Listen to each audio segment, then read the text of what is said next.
الحمد لله رب العالمين والعاقبة للمتقين والصلاة والسلام على سيد الأنبياء والمرسلين. جزا الله عنا سيدنا ومولانا محمد صلى الله تعالى عليه وسلم ما هو أهله. صلاة وسلام عليك يا رسول الله.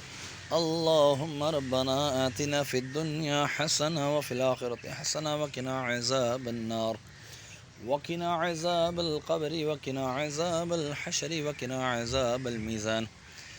یہ الہ العالمین جو سورہ یاسین کی یہاں پر کھڑے ہو کے تلاوت کی تیری بلند و بارگاہ میں پیش کرتا ہوں، مقبول و منظور فرما.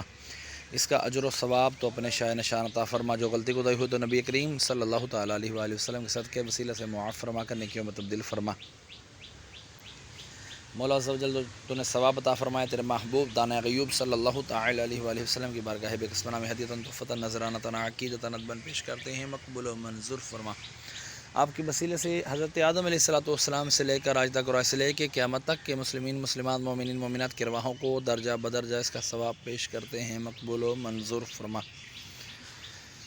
یہ الہ العالمین خصوصاً بالخصوص اس کا ثواب ہمارے محسن بھائی کے والد مرحوم حاجی امجد مرحوم کی ارواح کو اس کا ثواب پیش کرتے ہیں، مقبول و منظور فرما. مولا جمعہ کا دن ہے، مولا جمعہ کے دن کی برکت سے ان کے گناہوں کو معاف فرما، ان کی خطائیں معاف فرما، درجات بلند فرما، قبر کی تاریکیاں دور فرما، قبر کو تا حد نگاہ وسیع فرما، قبر کو جنت کے باغوں میں سے باغ بنا، کفن کو جنت کے کفن سے تبدیل فرما، ان کی قبر میں جنت کی کھڑکی کھول دے. مولا محسن بھائی کے کاروبار میں مال میں جان میں خوب برکتیں عطا فرما.